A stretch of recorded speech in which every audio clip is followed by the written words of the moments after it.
Good day, Deep and Word family. Welcome to day 148 of our Bible study review. Today we're going through chapters 36 through 38 of the book of Jeremiah. As we open up chapter 36, we will see that now this time is recording a previous time when Jehoiakim was king. Now, right now, Zedekiah is on the throne, but it's going back to tell a story of Jehoiakim and Jehoiakim's apostasy and how he would not hearken to the voice of Yahweh through the prophet Jeremiah. So let's start reading from verse 1 and see how this story plays out in chapter 36. So it says right here in verse 1, in the 4th year of Jehoiakim, the son of Josiah, king of Judah, this word came to Jeremiah from Yahweh saying, take a scroll of a book and write in it all of the words that I have spoken to you against Israel and Judah and against all of the nations from the day that I spoke to you from the days of Josiah even till this day. So Josiah was a righteous king and Jehoiakim is one of his sons, but Jehoiakim is an evil king, all right? And this is recorded back in 2 Kings, all right? It does tell you that he's an evil king and he does not last long. All right, so let's keep reading from verse 3. It says, it may be that the house of Judah will hear of all of the disaster which I intend to do to them, so that every man may turn from his evil way. Then I will forgive their iniquity and their sin. So this is going back again to that time when Jehoiakim was king, right? And Yahweh, he was very merciful. He was like, look, speak this word in their hearing, right? Write it down.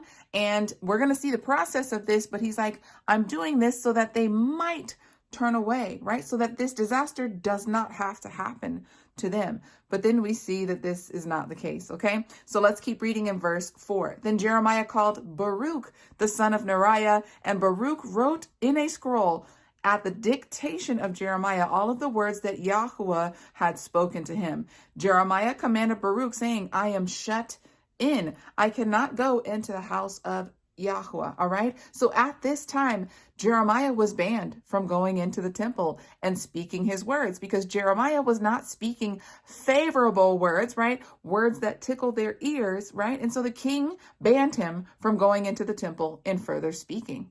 But if you don't know, now you know. Yahweh will always have someone to witness and testify concerning his testimonies, concerning his words and his righteousness and his laws, his right rulings. So let's see how this further plays out because Baruch is now commissioned to go and speak these words from the scroll, right?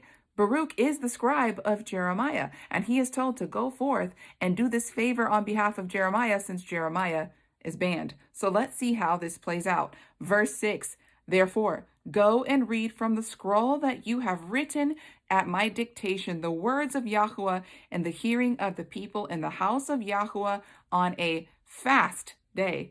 And also you shall read them in the ears of all of Judah who come out of their cities. Perhaps their supplication will come before Yahweh, and everyone will turn from his evil way. For great is the anger and the fury of Yahweh that was pronounced against this people. Verse 8, let's keep going. Baruch, the son of Neriah, did according to all that Jeremiah the prophet commanded him, reading the book of the words of Yahweh in the house of Yahweh.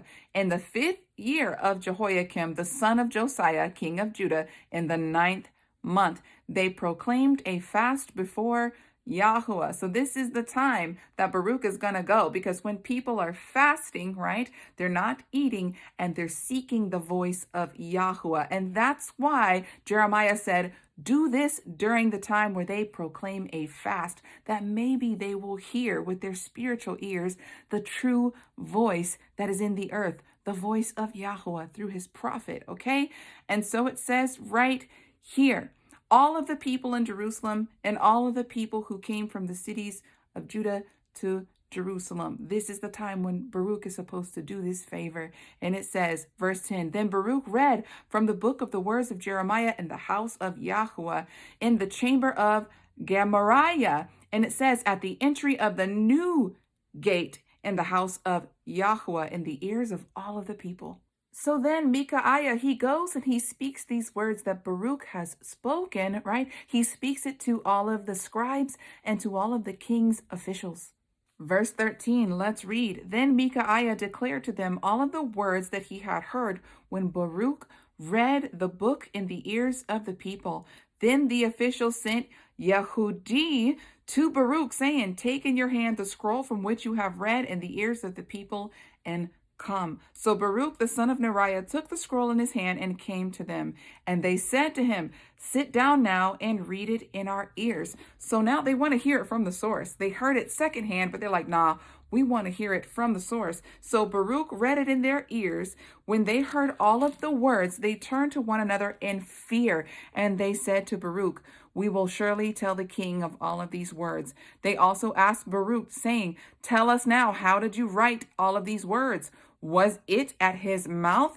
And then Baruch answered them, he pronounced all these words to me with his mouth, and I wrote them with ink in a book. Then the official said to Baruch, go hide, you and Jeremiah, and let no man know where you are. So Baruch did just that. Baruch went and hid, and he told Jeremiah, look, let's go hide. And then the king's officials and the scribes went to the king's chamber, and in his chamber he had a fire going. And so they were repeating the words to the king, right? And then the king had had enough, and he said, bring the scroll here. And so they brought the scroll, and they started reading directly from the scroll. And as they were reading, Jehoiakim would take the scroll knife, and he was cutting up the scroll and throwing it in the fire, right? And there were a few who were discouraging him from doing this, but all of the other officials that were around King Jehoiakim, they feared not because of the way they saw the king acting. So they were not regarding the words of Yahuwah whatsoever. Let's read from verse 26. But the king commanded Yeramel and Shelemiah to seize Baruch the scribe and Jeremiah the prophet, but Yahuwah hid them. All right. Yahuwah is not allowing for his life to be destroyed. He is hidden in a secret place, and they cannot find him. And now let's hear the conclusion of this story right here from verse 27. Then the word of Yahuwah came to Jeremiah after the king had burned the book of the words which Baruch had written at the mouth of Jeremiah, saying, take again another scroll and write in it all of the former words that were in the first book, which Jehoiakim, the king of Judah, has burned. You shall say to Jehoiakim, the king of Judah, thus says Yahuwah, you have burned this book, saying, why have you written in it that the king of Babylon will certainly come and destroy this land and will cause man and beast to cease from here? Therefore, thus says Yahuwah concerning Jehoiakim, king of Judah, he shall have no one to sit on the throne of David. All right, Deep in Word family, I made a little chart of King Josiah and all of his sons and those who reigned, the last kings in Judah before the Babylonian exile. So the king that we're talking about right now is the son of Josiah, which is Jehoiakim. All right, now Jehoiakim, he's the one who burned the scroll of Jeremiah, right? And this is what Yah pronounced against him. He said, your seed will no longer have a place on the throne of David. So after he died, because he rebelled against Nebuchadnezzar, he died, and his son Jehoiachin, which his original name is Jeconiah, he's the one who reigned in his place, but he only reigned for 3 months. Now, if you trail back to 2 Kings with me, you will see that Jehoiachin, or Jeconiah, he only reigned for 3 months before he was exiled off to Babylon. Let's read it. Jehoiachin was 18 years old when he became king. He reigned in Jerusalem for 3 months. And it says that he did evil in the sight of Yahuwah according to all that his father had done. And if you go down, right, it says the king of Babylon took him in the 8th year of his reign, in the 8th year of Nebuchadnezzar's reign. We're still in 2 Kings, y'all, so let's read. Let's go down to verse 14. It says, he exiled all of Jerusalem, all of the princes, all of the mighty men of valor, 10,000 captives, and all of the craftsmen and smiths. No one remained except the poorest of the people in the land. So Nebuchadnezzar took all of the royal bloodlines, all of the smart men, and then we'll see more of that in the book of Daniel. But let's go down, and it says right here, the king of Babylon made Mattaniah, the uncle of Jehoiachin, king in place, and he changed his name to Zedekiah. So Zedekiah is the uncle of Jehoiachin. him, right? So Coniah was the next brother in line to take the throne, but Yah said that no more of his sons would take the throne. So instead, his uncle, Mattaniah, who king Babylon changed his name to Zedekiah, became king instead. All right, I'm going to jump back to our reading for today inside of Jeremiah chapter 36. But if you wanted to screenshot this so that it makes a little more sense to you, so you can keep up with this reading, please feel free to screenshot this. Now we're going to get back to the reading. Now let's jump back into the reading. I just wanted to show you that in case your mind was like, what is going on here? All right. It was very difficult for me the first couple of times, but I was like, let me help my brothers and sisters out by making a chart so you can keep up. All right. Now let's get back to verse 30 in the middle of it. And it says, and his body shall be cast out to the heat of the day and the frost of the night. I will also punish him and his seed and his servants for their iniquity. And I will bring upon them and upon the inhabitants of Jerusalem and upon all of the men of Judah all of the disaster that I have pronounced against them. But they did not listen. Then Jeremiah took another scroll and gave it to Baruch the scribe, the son of Neriah, who wrote it from the mouth of Jeremiah, all of the words of the book which Jehoiakim the king of Judah had burned in the fire, and there were added to them many like words. So when I tell you the word of Yah ain't stopping for nobody, a second scroll was created so that this would be a hard copy to testify against those who would not hearken to the voice of Yah. So now let's get into chapter 37, now that we know where we are and who is who in the bloodline of Josiah, okay? So it says right here in verse 1, and King Zedekiah, son of Josiah, reigned instead of Coniah, the son of Jehoiakim, whom Nebuchadnezzar, king of Babylon, made king in the land. But neither he nor his servants nor the people of the land listened to the words of Yahweh, which he spoke through the prophet Jeremiah. So Zedekiah was not listening either. But let's see that Zedekiah is not all the way terrible. Zedekiah is the one who, set out in the land a proclamation of a Jubilee year, but the people wouldn't hearken. So he's not all the way terrible, but altogether he is not listening as a whole to the voice of Yahweh. All right, so let's see in verse 3 what happens. It says, but Zedekiah, the king, sent Jehukal, the priest, to the prophet Jeremiah, saying, please pray to Yahweh our Elohim for us.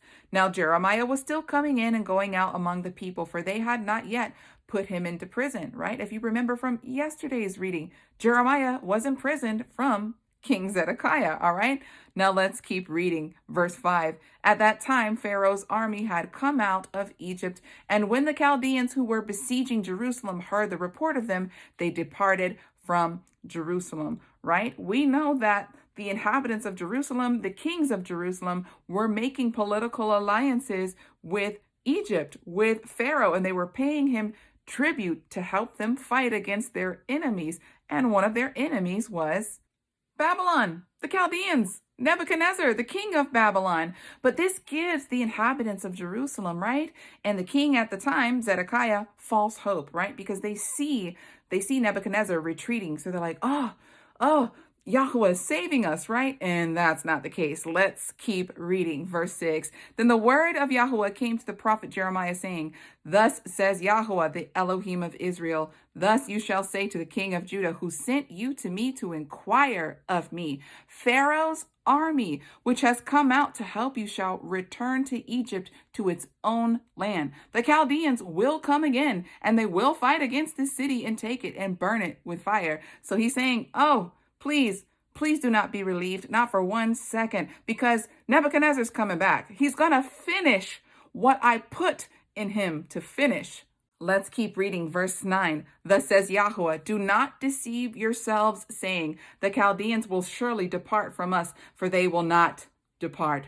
For though you had struck the whole army of the Chaldeans who fight against you, and there remained but wounded men among them, yet every man would rise up in his tent and burn the city with fire. He goes, even if you did defeat them, he says they would rise up again and come back and burn the city. He goes, no matter what, Do not take comfort in what you see at this moment in time. They are coming back and they are going to burn the city. Why? Because this is your punishment. You desecrated my holy place in my holy name, and I have to cleanse the land, and I'm going to do it by the king of Nebuchadnezzar. He's going to come through and he's going to purify this land that you have done all of your abominations in. Let's keep reading. Verse 11, now when the army of the Chaldeans had withdrawn from Jerusalem at the approach of Pharaoh's army, Jeremiah set out from Jerusalem to go into the land of Benjamin to take possession of his property there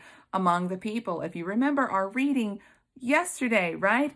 This is what Yahuwah was doing for Jeremiah. He was allowing him to purchase a plot of land while the rest of them were taken away in the Babylonian exile, right? He was showing his favor while he was, locked up in the king's prison court, that he was able to still purchase land while being locked up. He was showing and approving his prophet.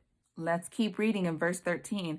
When he was at the gate of Benjamin, right? So every city, with every tribe, they had a gate as you entered into the city. And there was a captain guard. And that captain guard seized Jeremiah. And he said, you are falling away to the Chaldeans. He's like, you are a traitor, right? You are not for Jerusalem. You actually are for this exile to Babylon.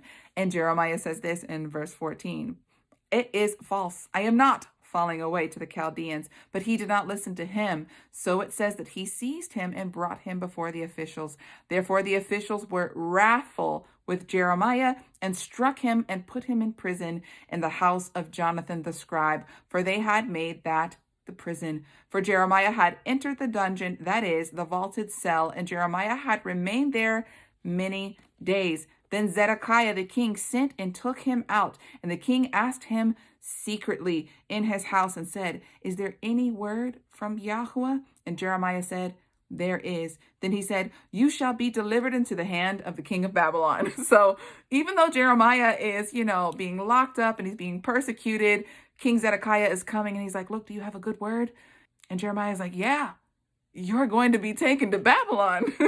Let's keep reading, y'all. Verse 18. Moreover, Jeremiah said to King Zedekiah, how have I sinned against you or against your servants or against this people that you have put me in prison? Where now are your prophets who prophesied to you, saying, the king of Babylon will not come against you nor against this land? Therefore now, please listen, O my lord the king. Please let my supplication be accepted before you, that you not cause me to return to the house of Jonathan the scribe, lest I die there. Then King Zedekiah commanded that they should commit Jeremiah into the court of the prison and give him a daily piece of bread out of the baker's street until all of the bread in the city was finished. Thus Jeremiah remained in the court of the prison. So at that point, Zedekiah was somewhat merciful to Jeremiah, but he still didn't like the words that he spoke towards him, right? Jeremiah, much like you can say John the Baptist, is not scared of earthly kings. He is going to speak the word of the true king on the true throne of the everlasting throne and the true tabernacle in heaven. He's like, I'm going to speak this true word to you. And he said, well, where are your other prophets, right? The ones who you like to hear. The fact that they said that the king of Babylon is not coming, and yet you see this place is becoming a desolation. All of the riches are being stripped. The word of Yahuwah is being performed before your eyes. So Jeremiah is essentially saying, I'm not for you, and I'm not for the king of Babylon. I'm for the one true king, and I'm going to speak whatever he tells me to speak to you. And I want you to see that every word that he speaks does not fall to the ground. Look around, sir. Now let's walk into chapter 38. Now, Shephatiah heard the words that Jeremiah had spoken to all of the people, saying, thus says Yahuwah, he who remains in this city will die by the sword, by famine, and by pestilence. But he who goes out to the Chaldeans shall live, for he shall have his life as a prize unto him, and he shall live. Thus says Yahuwah, the city shall surely be given into the hand of the king of Babylon's army, and he will capture it.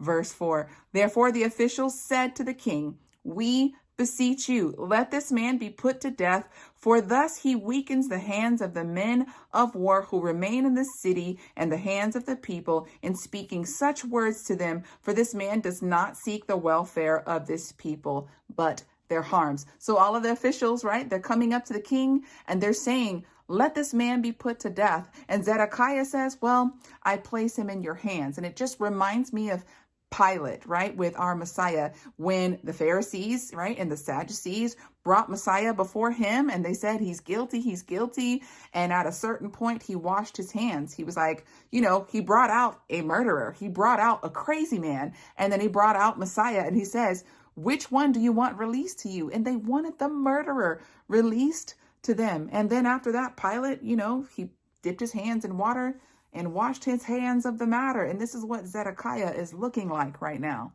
Verse 6, then they took Jeremiah and cast him into the cistern. And it says that he was in the court of prison, and they let Jeremiah down with cords. And in the cistern there was no water, only mud. So Jeremiah was sinking in the mud. Now, Ebed-Melech, the Ethiopian, one of the eunuchs who was in the king's house, heard that they had put Jeremiah in the cistern. Now the king was sitting in the gate of Benjamin. Ebed-Melech went forth out of the king's house and spoke to the king, saying, my lord, the king, these men have done evil, and all that they have done to Jeremiah the prophet, whom they have cast into the cistern, and he will die by hunger in that place where he is, for there is no more bread in the city. You have to stop and pause and think, this is the time when Jerusalem is being overturned by the king of Babylon. And what do other kingdoms do when they're taking over territory? They first strip them of all of their food supplies, right? They make it hard for them to survive. They starve them out.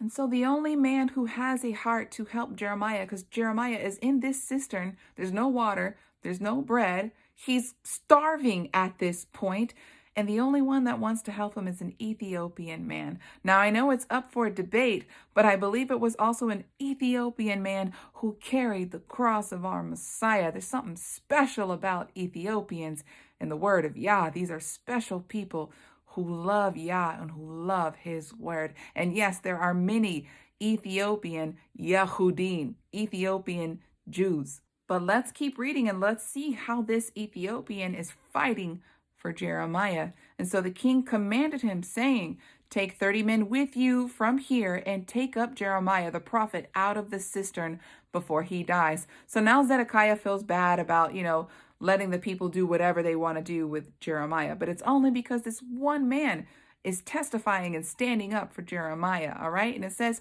so Ebed-Melech took the men under his authority and went into the house of the king under the storeroom and took from there the worn out clothes, and then they made like a rope to bring Jeremiah out of the cistern. Then Zedekiah sent for Jeremiah to come in his courts, will actually come to the house of Yahuwah, which he was previously banned from walking into the temple.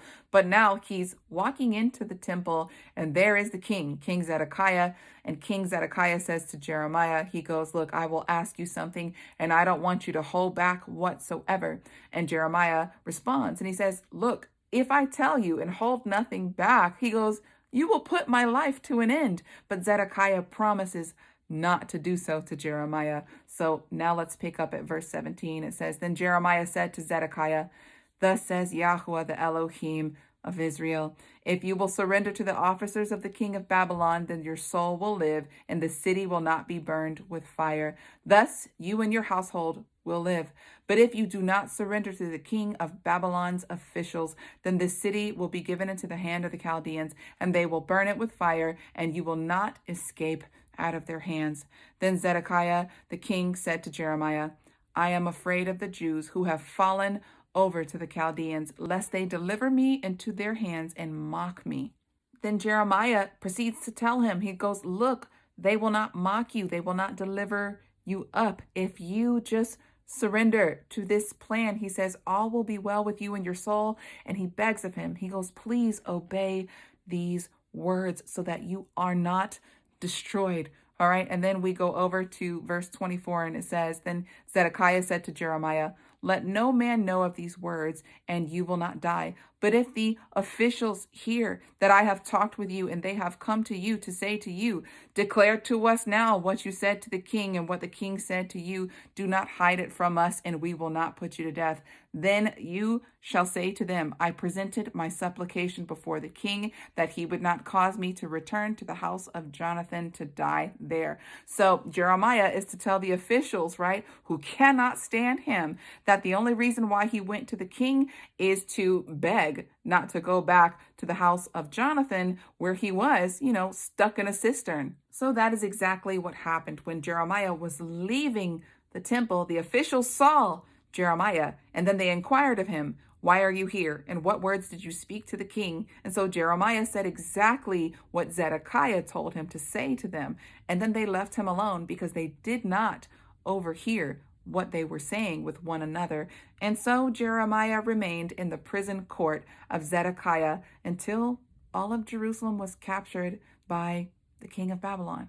Let Jeremiah's life testify to how we should stand up for our King Messiah, right? If the pressure comes, we will not fold. Even if we are persecuted, even if we are treated like Jeremiah is treated, right? Our Messiah says that in this life you will have trouble. Our Messiah promised that trouble would come if we are going to stand up for him and his righteousness and his kingdom that is coming. Jeremiah is an example of how we should stand firm regardless of circumstance. Deep and Word family, that's all that I have for you today. Until tomorrow, Yah bless.